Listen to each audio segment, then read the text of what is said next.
It's a serious problem. Maraming magkakasakit sa Pilipinas. Bagong taon. Ang sabi mo sa akin, tutukan. Tutukan ng baho. Anyway, Tay. Gusto ko ba talaga akong bumalik?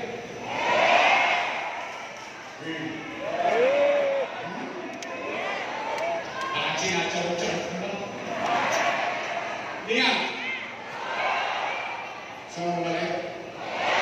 Asa ka naman ang gusto mo bumalik? Ramis!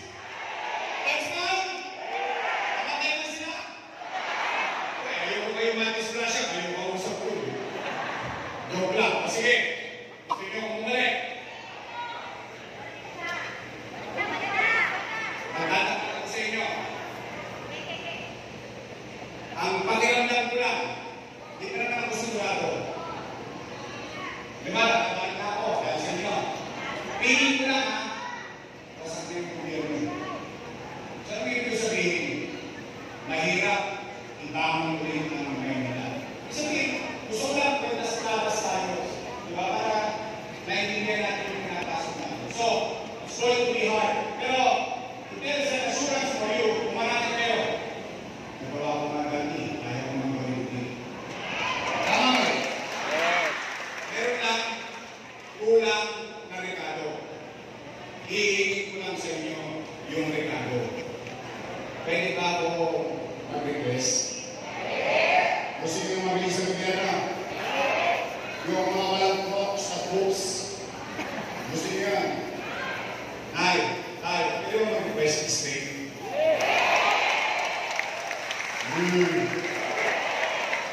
Ay! Nasa mag-ingat-ingat ako. Baka mamaya, politiko din kayo. OPM. Straight?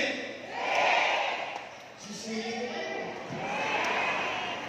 Pagtapos ng eleksyon, bibili ako ng bibilitas ko. Bubuksan ko yan, kung may proyekto ko kayo. O, halimbawa, nagtotoo kayo. Pinupahit nyo. Your mission is straight. After election, ako naman ang silihin. Langis, straight. Nico Evangelista. Romeo. Romel Miranda. Bonong Sil. Alicia. At ang mga muna.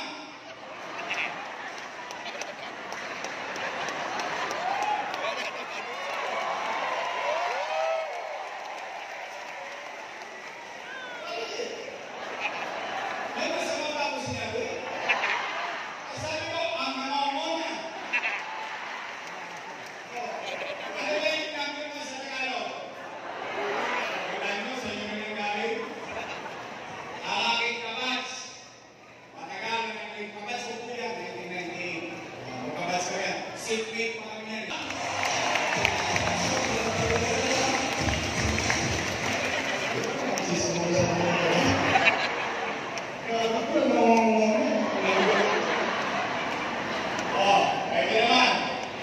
Pwede naman, ha? Bill talk lang. Kahit, di ba naghahalal tayo ng congressman? Sa buong Pilipinas, ng congressman. At ang logic is representative. Kasi, nire-represent ang District 2. Tama kami? Ang trabaho ng congressman, mangalap. Totoo. Mangalap ng resources sa national government, dadalhin nga sa district dahil may congressman ang District 2. Tama ba rin? Yan ang trabaho ng congressman. Tingnan yung congressman ninyo. Minsan nga na ako wala akong masang pinapay sa kanila. Yung lingunin nila yung ginawa sa kanila o hindi ko wala akong magagawa. Kung tumigas sa leg nila, okay lang ako. At sila naman magdadala niya. Pero ito, kung sabihin, kayo yung congressman, kumuha ng resources sa national government.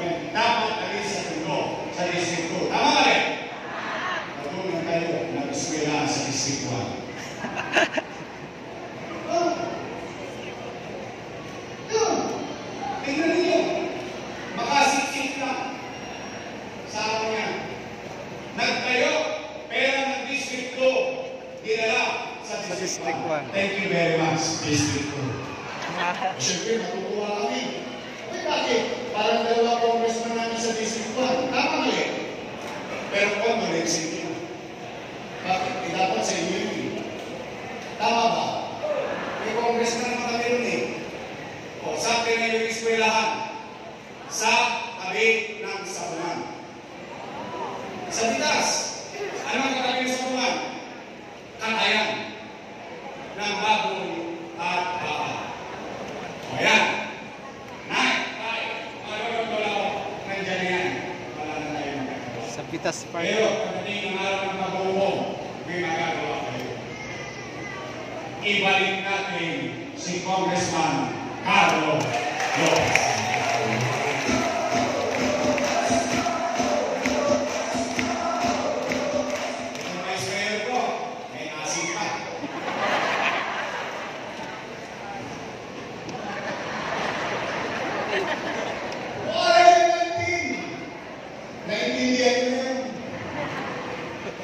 Graduate ng Political Science. Bakit naman yung Vice Mayor? Aral sa kanyang tatay, ang matagal din naging Vice Mayor ng Luzon. Capable of doing the job of being the Vice Mayor. Ang ating Vice Mayor, Chief Atienza.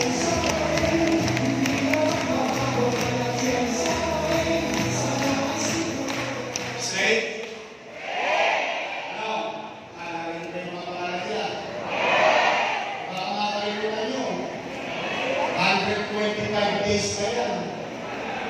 O sige, asimple natin. Total, dalawang grupo na naman ang pagpipilihan nyo. Unang grupo, your best choice. Matamis. Kabilang grupo, ladies' choice.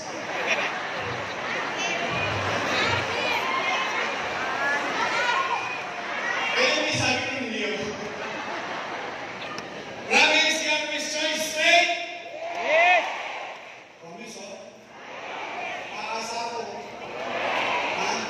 O sige, basta kayo ha. Aasahan ko yung pangako. Yung baliktad na nangyari rin ha. Hindi politiko na ako, talubayan na ako. Your best choice, right? At para lalo hindi natin sila makalimutan, bigyan natin sila ng timson sa mayo.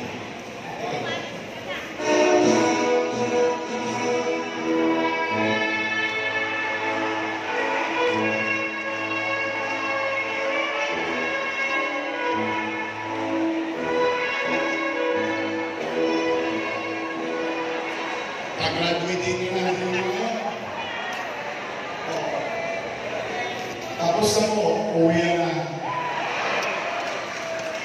Nakusumi ba kayo?